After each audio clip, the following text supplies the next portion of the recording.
Hey guys, welcome back to my YouTube channel. If you're new here, welcome to the family. If you've already subscribed to my channel and you're back here to watch my videos, thank you so much. You guys are the real MVPs. If you're a new subscriber, welcome to the family. My name is Shabi and you are going to love this channel. But in today's video, I know why you clicked this video actually because of the title, right? Okay, so you guys, I am going to tell you a story. It's been a long time. I actually gave you guys a story, so I decided to do a story time today and share what I've been through some years ago. And right now we just talk about it and we laugh. So I decided to share it with you. Since you guys are my family, like my second family, I decided to share it with you guys. So without further ado, let's get right into this video. Okay guys, so this happened I think around 2017. Yes, I think 2017.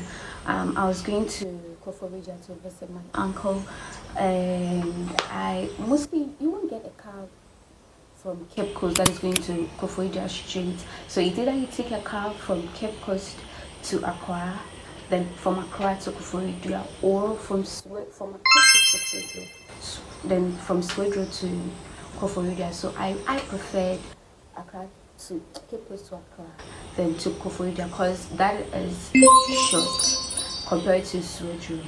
So in the morning I got ready, I picked a car, then straight to Accra. So when I went to Accra, I wasn't, after that time I was schooling, but then I wasn't really familiar with the places in Accra because I'm not really the outside type. I don't go out. So and that was my first time going to Koforidua as well. So the car alighted at Kanishi. And when I got to Kanishi, I asked around if I'll get Koforidua car, and they said no. I'm supposed to alight at Circle, and then I'm supposed to alight at Accra. So I was supposed to alight at Accra to do. It's around Cocoa Board head office. That was what I was supposed to alight because there was a Koforidua station there. I didn't know, so I asked around, and they were like, "Oh, unless you take a car, church." And one thing about me is that when I am traveling and I don't know the place, I don't like taking public transport because it is so stressful. So I decided to take a taxi that is dropping to Tudu. It was quite far, yes. So I didn't go to the station for dropping. I just stood. I stood at Kanishi where the cars alighted. I picked a taxi. So I asked the driver that I am going to Koforidua station, and he was like, "Oh, it's around Accra to do there." And I was like, "Oh, okay, then that is where I'm going." He said, "Oh, okay, then help me." I asked him about the price, and you know, we concluded on a price, and then I helped him. So when we were going, we got to a place, and then someone stopped the car. And then one thing is that you guys, if you are new at somewhere, okay, if you're going somewhere and you don't know the place, please don't let the driver know that you don't know the place at all because it's really risky. I made him know that I don't know the place, so where we're going, I didn't know. Even if you don't know, you just let him know, but then pretend as if you know some parts of the place that you are going. So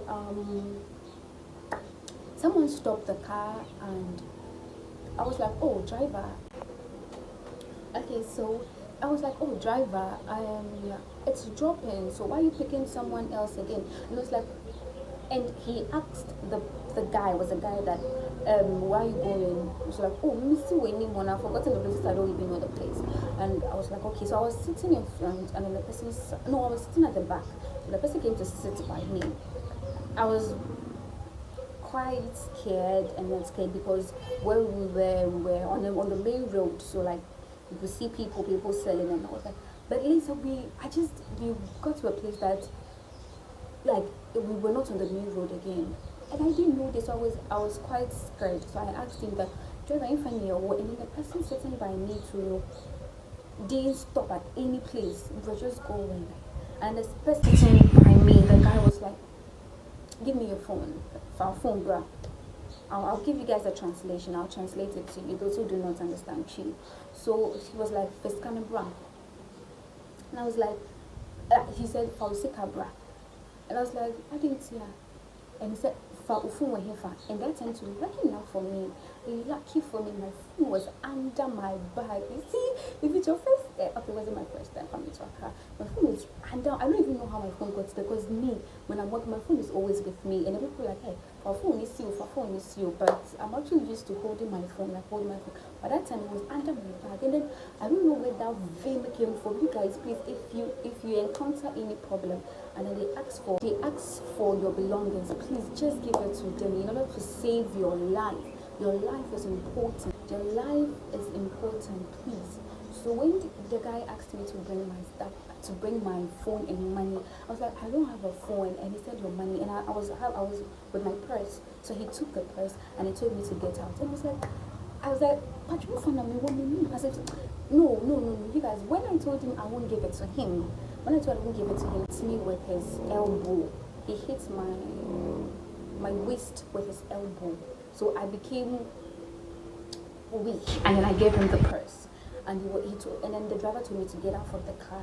Where we were, I think there was just one store, and then he didn't even notice that there was something going on in the car.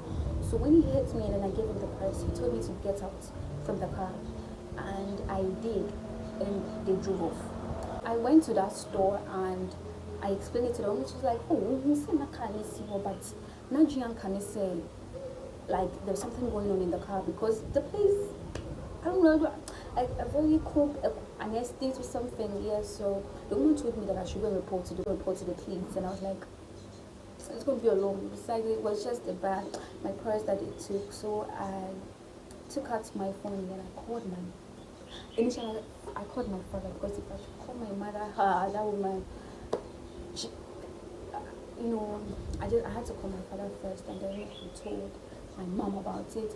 And lucky for me, my friend was around that area, so I called her and she told me to come to her place. And then later I had to go back to Cape Coast, because not Jenny, no, it free me more. I didn't feel like going to Koforidua anymore.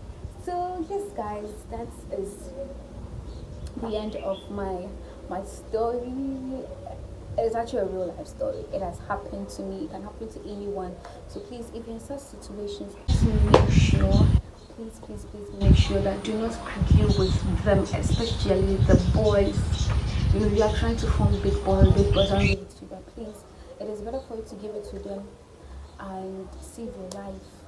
That iPhone or any other phone, that money, your life is worth more than that. So please do not argue with these people. You guys, that's the end of my video.